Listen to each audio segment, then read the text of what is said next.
Going into the third episode of Season 7, which is called On the Wings of Caradax, we pick up immediately after Episode 2's ending, and to start, I'll be correcting myself from the last review, which in my previous review of Episode 2 I called the neutral party that had Echo captive the Banking Clan, but turns out it was the Techno Union, so oops on my part. Anyway, getting that out of the way, let's kick on into the episode.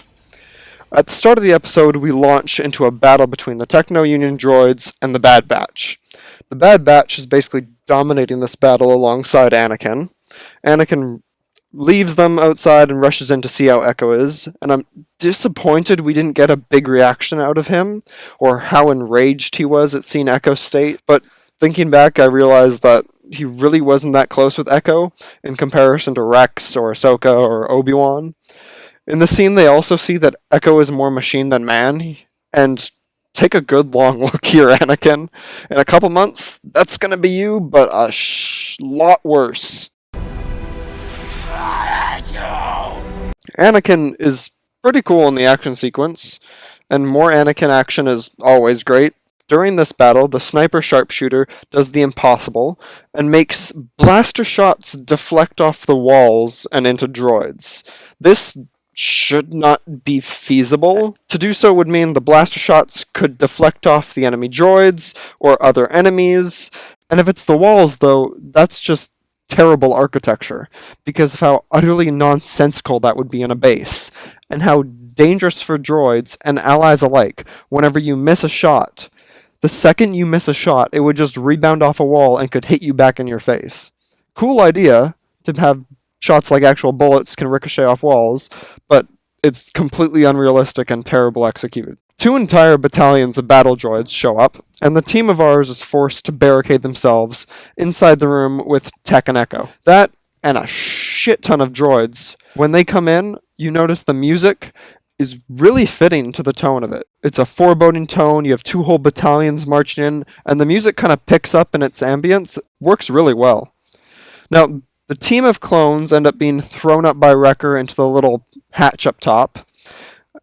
And there's a little bit where Anakin says, "Nah, I can jump," and does it himself. I saw it coming beforehand, but there wasn't a lot happening this episode. It was the shortest episode we've had so far. But Wrecker ends up throwing around some bombs to blow up the room and everything that happened with Echo.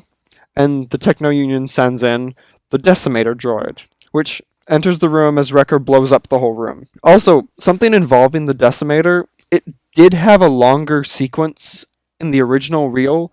Similar to the last episode, they cut something here too. And just like the last one, I won't judge the episode based on that. However, it is a very large missed opportunity in seeing how evil and ruthless the Techno group is. The cut bit involves them using the Decimator to kill a native with electricity, hoping to find Echo and punish them for the escape that took place. That would have added much more to the enemy faction as a character, as well as the relationship that happens between the Bad Batch and the natives, knowing their conflict between the Techno Union caused a death of one of their own. Since it was a missed opportunity and needlessly cut from the episode, I will attempt to not include this in the judgment of the episode. Echo, in addition to all his torture and everything, now knows everything about their base, and all about the base schematics, and everything about the Techno Union, basically. The way out has to be the most dangerous way possible. With this, it seems really dumb no one thought to leave a clone back at the ship to use as an escape plan, but hindsight is 20/20, I guess. They probably hadn't predicted that this would end up being the result. Regardless, they get to the pipe, and if you notice, Echo is now walking all by himself, which is wrong. They messed that up. Echo just got out of the machine with robot legs and needed Rex to keep him up and standing upright. How is he able to suddenly walk all by himself? How is he, Rex? He's too weak to walk. It's a massive inconsistency in the plot or the animation related to the script. It would have added a lot more drama if Echo ended up being useless during this match and they had to defend him. They screwed that bit up. Speaking of animation, while they cross the big pipe, the landscape looks amazing in the background. The scenery, the sandstorm happening in the background, looks beautiful as always. Moving on from that, the skinny droids suddenly sprout wings and fly now. fly now? They fly now! The clones on angry pterodactyls are still well designed and remind me a lot of Mortis.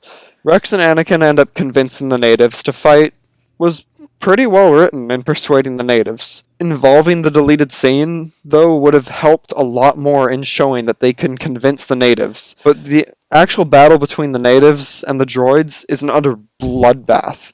The droids are so much better than they are, and they get demolished so much during the battle.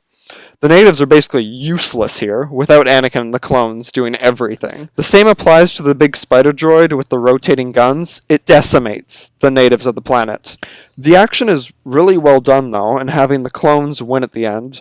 Plus, the battle is reminiscent of the original Clone Wars movie, when Anakin and Rex are fighting on Christophsis, I think it is, and when he meets Ahsoka. The only real issue I have is probably Wrecker catching the spider's robot foot and not dying from that massive amount of weight. He is overpowered, and they should have nerfed him to a degree, because that is insane. Anakin during this fight also lets his inner badass Vader out and destroys the walkers with his massive force push, knocking them both over. The episode ends a little after the battle, with Anakin and company making some new friends. Overall, the episode was meh. It was still good, but it definitely lost some of the excitement from the last episode. And this could have been because of a number of reasons, whether the weird inconsistencies involving Echo being able to walk, Wrecker stopping something that's like 20 tons in weight, possibly more, or because of the week that takes place between the episodes. It can't be said for sure, but the week between the episodes definitely lowers the hype for each one. Everybody probably wants to just binge them all, but this was also the shortest episode, so they should have fit more into this. It was a missed opportunity whenever they release an episode, and they cut bits from it to make it shorter than it was originally, especially since how much people love the Clone Wars show and how popular it is compared to other Star Wars media that's out there. Enjoy! The next one will be up once again next week.